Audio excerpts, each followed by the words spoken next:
तर नमस्कार मंडळी, मी प्राजक्ता आणि खूप दिवसानंतर तुमच्या सगळ्यांचं पुन्हा एकदा माझ्या ब्लॉगमध्ये खूप खूप स्वागत.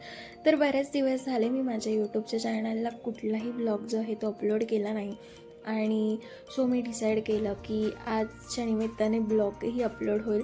तर झालं असं की सॅटर्डे संडे सुट्टी असल्यामुळे आम्ही घरीच होतो आणि खूप बोर झालं.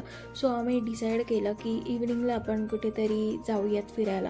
पण कुठे जाऊयात हा प्रश्न पडला होता. सो आता लेटेस्टमध्येच मी इंस्टाग्रामला बघितलं की नाशिकमध्ये एक नवीन प्लेस जी आहे ती ओपन झाली आहे. प्लेस तशी जुनीच आहे, पण आत्ता जस्ट लेटेस्टमध्ये त्याचं पुन्हा नव्याने ओपनिंग झालं चिल्ड्रन्स डेच्या दिवशी मे बी. सो आम्ही विचार केला की इतर कुठेतरी जाण्यापेक्षा आपण तिथेच जाऊया, कारण की प्लेस घरापासून फक्त 5 मिनिटाच्या अंतरावरती होतं आणि आम्ही तिथे येऊन पोहोचलो.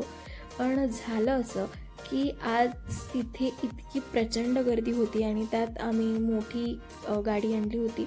सो तिथे संडे असल्यामुळे आणि जस्ट लेटेस्टमध्ये ओपनिंग झाल्यामुळे तिथे रस्त्याच्या दोन्ही बाजूला ट्रॅफिक तर होतेच, पण गाड्यांची इतकी गर्दी होती की लिटरली गाडी पार्क करायला सुद्धा जागा नव्हती.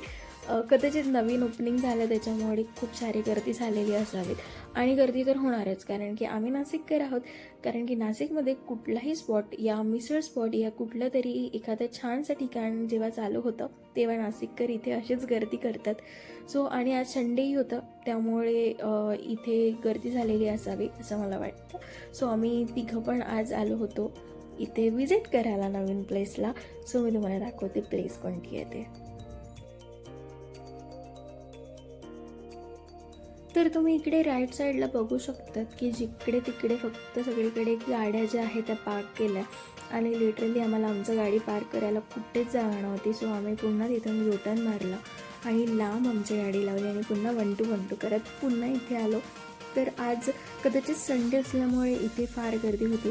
तसं ठिकाण हे जुनंच आहे आणि सगळ्यांचं ओळखीचं आहे. जे नाशिकमध्ये राहतात त्या सगळ्यांना हे ठिकाण माहिती आहे.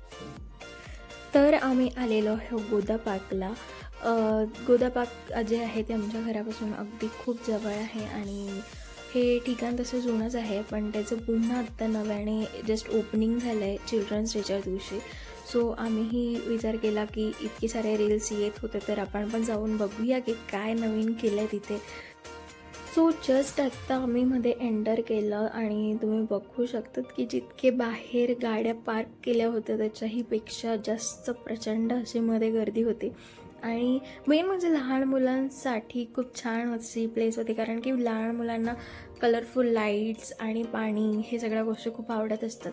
सो इथे असे छोटे छोटेसे कारंजेसुद्धा होते आणि त्याच्या इथे लाईट्स होते. सो रियांशला पण लाईट्स बघायला फार आवडतात. सो त्याला इथे खूप आवडलं आणि तो इथून हलतच नव्हता.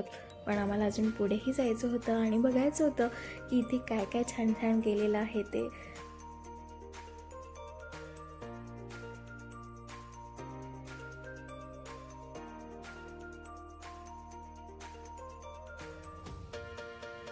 तर हे बघून झाल्यानंतर आम्ही पुढे जायला निघालो आणि तिथे आम्हाला भेटलं आपलं सगळ्यांचं फेवरेट कार्टून कॅरेक्टर डोरेमॉन.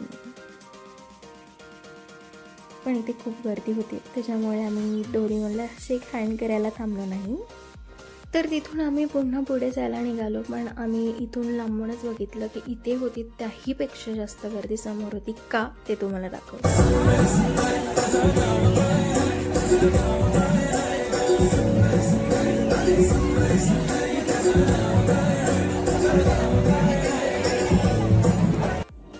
तर इथे सुद्धा प्रचंड अशी गर्दी होती आणि गर्दी तर असणारच, कारण की इथे खूप सारे कलरफुल लाईट्स आणि शार्पीज आणि सगळ्यात महत्त्वाचं म्हणजे DJ आणि DJवरती वाजत होतं ट्रेंडिंग सॉन्ग. सो मध्ये सगळे जे मुलं मुली आणि जिथे आलेले जे लोक होते ते नाचण्याचा मनसोक्त असा आनंद घेत होते आणि आम्ही फक्त बघत होतो.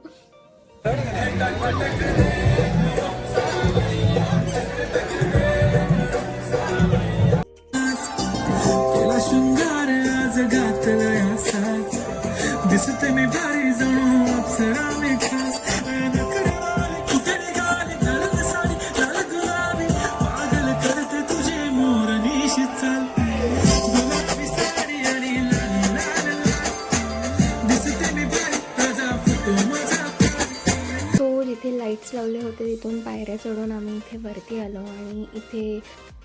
आणि बघत होतो की खाली बरेच लोक जे आहे ते डान्स करत होते.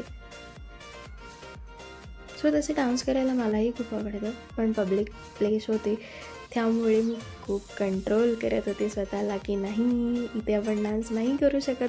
कारण की DJ लागलं की एक वेगळीच एनर्जी येते आणि आपल्यालाही असं वाटतं की आपण पण पटकन तिथे जावं, त्यांना जॉईन करावं आणि खूप सारे नाचावं. पण तसं मी तिथे करू शकत नव्हते. सो मी तिथे खूप कंट्रोल केलं स्वतःला.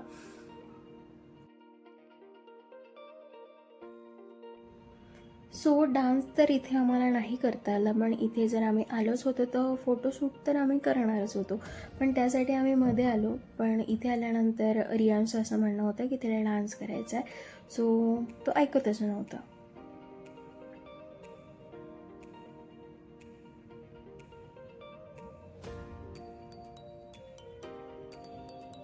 मग तिथून कसंबसं आम्ही त्याला घेऊन पुढे आलो. पण त्याचं म्हणणं होतं की मला नाचायचंच आहे.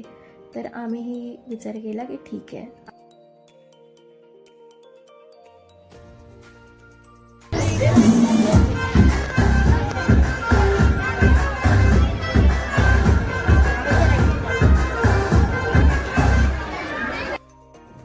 ॲक्च्युली तिथे खूप साऱ्या लाईट्स होत्या, त्यात गाणे चालू होते आणि रियांशला डान्स करायला खूप आवडतं, त्याच्यामुळे तो तिथून निघायला तयारच नव्हता. सो आम्ही त्याला कसंबसं तिथून इकडे आणलं, का आता खूप उशीर झाला होता आणि घरी पण जायचं होतं. त्याच्यामुळे आम्ही त्याला पुन्हा इथे आलं आणि इथे आल्यानंतर तो शांत बसला. कारण की इथे आल्यावरती त्याला परत पुन्हा पाणी आणि लाईट्स दिसले. सो इथे येऊन तो शांत झाला.